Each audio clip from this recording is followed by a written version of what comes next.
Shalom Bapak Ibu Saudara. Kita renungkan hari ini, melanjutkan masih bicara soal Melkisedek. Dan kita akan coba kaitkan ini Melkisedek dengan perjanjian baru ya, karena ini topik yang menurut saya sangat penting, karena ini akan terkait nanti dengan bagaimana warisan kita ya.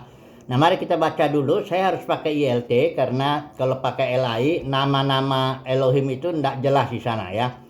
Nah, mari kita buka dulu pakai versi ILT, pasal yang Kejadian pasal 14. Saya baca ini ayat yang ke-18. Dan Melkisedek Raja Salem membawa roti dan anggur, dan dia adalah seorang imam bagi El Elyon. Ini nama Elohim yang berarti the most high God, artinya Elohim yang maha tinggi ya. Dia itu adalah seorang imam bagi El Elyon. Dan dia memberkati Abraham dan berkata, diberkatilah Abraham oleh El Elyon yang empunya langit dan bumi ya. Kemudian di sini Abraham memberikan persepuluhannya dari hasil rampasan perang. Ini bukan mengajarkan ajaran persepuluhan yang di dalam dunia kekristenan ya. Ini sedang membuktikan bahwa Abraham itu lebih rendah daripada Melkisedek ya. Bahwa imam aturan Melkisedek lebih tinggi daripada imam aturan Harun, di mana leluhurnya aja sudah memberikan persembahan. Dan juga bahwa Melkisedek memberkati Abraham, itu bukti bahwa Abraham itu lebih di bawah daripada Melkisedek ya. Nah oke, jadi ini kita tangkap dulu ya, bahwa Melkisedek itu seorang raja dan imam juga, tapi bagi El Elyon, the most high God ya. Nah sekarang kalau kita lihat di kitab Ibrani itu, waktu kita lihat nama dulu lah ya. Kita bicara sebentar mengenai nama-nama Elohim, karena ada banyak pendapat ya mengatakan bahwa nama pribadi Elohim itu Yahweh ya, dan ya dia ngotot ya, nama pribadi ya Yahweh, dan nama Allah itu ya oke lah, kita nggak usah lagi masuk ke situ. Jadi begini aja deh, saya punya pandangan bahwa Elohim itu nggak punya nama dalam arti seperti kita manusia punya nama ya. Nama Elohim yang jadi manusia itulah yang betul-betul nama. Yesus itu daru nama pribadi ya, karena dia jadi manusia, berinkarnasi menjadi manusia. Karena Elohim itu diam dalam dimensi kekal, dan dia tidak punya nama seperti kita punya nama ya. Nah, kenapa tapi kok banyak nama-nama Elohim yang muncul di Alkitab ini ya? Nah itu jawabannya karena dia sendiri melalui karya-karyanya membuat nama bagi dirinya. Mari saya baca dulu 2 ayat dulu ya, dari Yesaya dan Yeremia, untuk membuktikan bahwa Elohim itu membuat nama bagi dirinya sendiri ya, dengan karyanya. Mari saya baca dulu Yesaya yang ke-63, pasal 63, ayat yang ke-12. Yang dengan tangannya yang agung menyertai Musa di sebelah kanan, yang membelah air di depan mereka untuk membuat nama abadi baginya. Jadi Elohim berkarya melalui Musa untuk membuat nama bagi dirinya ya. Kemudian di ayat 14 juga dibilang di situ, demikianlah engkau memimpin umatmu untuk membuat nama yang agung bagimu. Jadi nama Tuhan itu atau karakteristik daripada Elohim itu ya kelihatan dari karyanya. Nanti kita lihat ya. Oke, baca dulu Yeremia ini ya, pasal yang ke-32. Ini juga dikatakan di sini. Engkau, ayat 20 ya. Engkau yang memperlihatkan tanda-tanda dan mujizat-mujizat di tanah Mesir, sampai kepada waktu ini kepada Israel dan kepada umat manusia, sehingga engkau membuat nama bagimu seperti yang ternyata pada waktu ini. Jadi nama itu mengungkapkan karakteristik Elohim dan karya-karyanya. Contohnya ya, kalau misalnya dalam kasus Nuh ya, itu nama Elohim yang muncul di situ adalah Elohim. Elohim itu artinya Tuhan seluruh bumi. Kenapa begitu? Karena ketika air bah itu membuktikan bahwa seluruh bumi itu milik Tuhan. Tuhan berhak bertindak air bah itu memenuhi seluruh bumi. Itu sebabnya namanya Elohim waktu dia mengadakan perjanjian dengan Nuh juga namanya Elohim yang muncul. Tapi ketika dia dengan mengadakan perjanjian dengan Abraham, berkarya dalam diri Abraham, itu nama yang muncul adalah El Shaddai. Shad itu artinya buah dada, dan Shad itu atau kalau El itu adalah the strong one yang kuat. Jadi El Shaddai itu artinya Elohim yang bersifat feminin, tapi yang maha kuasa dia, ya. Kenapa dia bersifat feminin yang muncul ketika berkarya melalui Abraham? Karena memang janjinya kepada Abraham beranak cucu, ya. Kalau beranak cucu kan itu perempuan kan yang melahirkan maksudnya. Jadi namanya El Shaddai. Tapi ketika dia berkarya melalui Israel, melalui perjanjian itu namanya Yahweh. Yahweh itu kalau dilihat di Keluaran itu dia artinya Tuhan perang. Kenapa kok jadi dia dan maskulin Yahweh itu, ya, bersifat laki-laki dia? Apa maksudnya? Kenapa begitu, ya? Karena memang dia akan berkarya memusnahkan 7 bangsa perang, ya, dengan peperangan 7 bangsa di tanah Kanan, tanah perjanjian, memberikan kepada Israel. Makanya nama yang muncul itu Yahweh, bukan nama pribadi. Nah, kalau sekarang El Elyon, kenapa dia El Elyon? Nah, ini yang perlu kita mau bahas ini sekarang. Jadi Yesus, karena Yesus itu imam besar menurut aturan Melkisedek. Jadi Yesus itu juga imam bagi El Elyon. Banyak orang nggak tahu nama bapaknya Yesus itu siapa. Ya, ingat ya, namanya pengertiannya bukan nama pribadi begini, ya. Namanya bapaknya Yesus itu El Elyon, karena Yesus itu imam besar bagi El Elyon, sama seperti Melkisedek, ya. Nah, El Elyon ini ada, kita sudah bilang tadi, itu the most high God, Elohim yang tinggi, memiliki otoritas tertinggi, ya, di sorga di bumi. Itu sebabnya Yesus hubungannya kan Bapa dengan anak.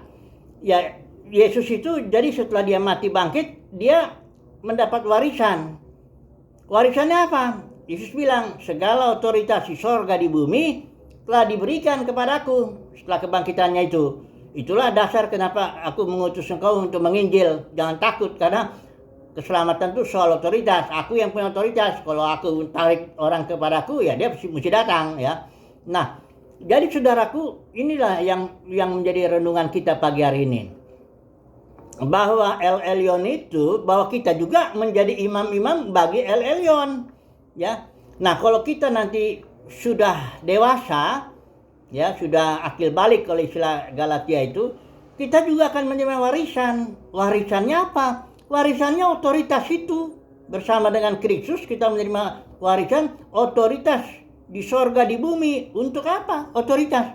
Bukan untuk gagah-gagahan, untuk melayani di bumi ini, untuk sehingga bumi ini bergerak menuju bumi yang baru dan langit yang baru. Inilah warisan kita. Warisan kita bukan tanah perjanjian Israel itu. Ya, banyak orang-orang yang dagang itu bilang itu Israel tanah perjanjian. Nggak ada hubungannya, nggak ada rohaninya, nggak ada wisata rohani. Itu hanya dagang aja. Ya, warisan kita itu otoritas atas langit dan bumi. Bersama dengan Kristus nanti kita akan terima kalau ya kita dipilih. Ya, kemarin kita sudah bahas kan bagaimana kita dibentuk menjadi raja-raja dan imam-imam aturan Melkisedek. Nah, itu kalau kita dibentuk, dipilih, ya. Yesus bukan hanya memanggil tapi memilih. Kita dibentuk, kita sudah cukup dewasa ketika kedatangan Yesus. Disitulah kita ditampilkan sebagai raja-raja dan imam-imam bersama dengan Yesus, memiliki otoritas di sorga dan di bumi. Bahkan bawah bumi juga, itu udah pasti, karena itu dimensi yang lebih bawah kan. Untuk apa otoritas itu? Untuk melayani. Kita nggak mungkin melayani tanpa otoritas, ya. Dengan otoritas itulah kita melayani, ya. Otoritas itu sudah tahu enggak, ya? Beda loh dengan kuasa, ya, power, ya. Saya mau bedain sedikit loh. Saya beri contoh lah, ya. Ini ada polisi, ya. Badannya dia pakai pakaian polisi, tapi badannya kecil, ya. Apalah, kecil lah badannya. Ada sopir truk, badannya besar, kekar dia, ya. Apa gagah lah, kayak preman begitu, ya. Bawa truk dia ngebut. Itu terus polisinya bilang di tengah yang stop, nurut itu sopir truknya. Terus polisi bilang, mana SIM, STNK, keluar, dikeluarin itu, nurut dia. Kenapa? Bukan karena itu kalau si sopirnya itu mau tonjok, itu polisi mental itu sekali tonjok, ya. Tapi kenapa kok itu si sopir nurut?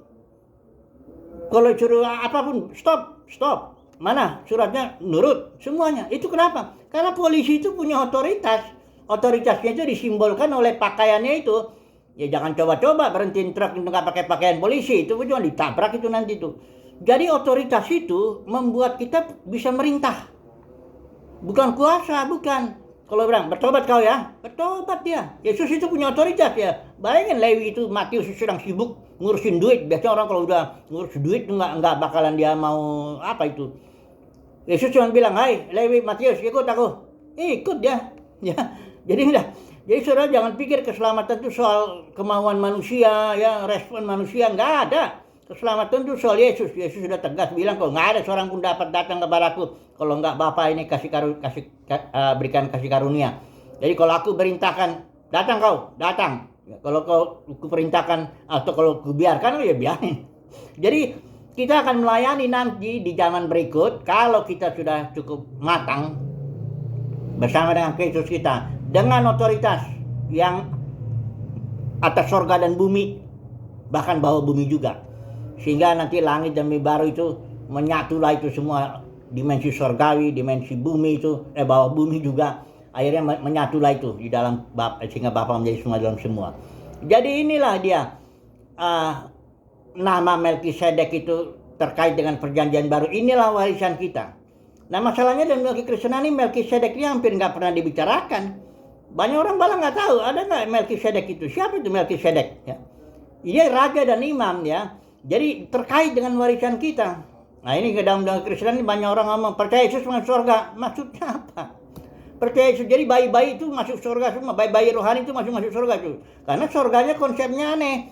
Suatu tempat yang indah, ada apartemen Bapak di sana, jalan dari mana, nyanyi-nyanyi aja kerjanya. Ya memang itulah.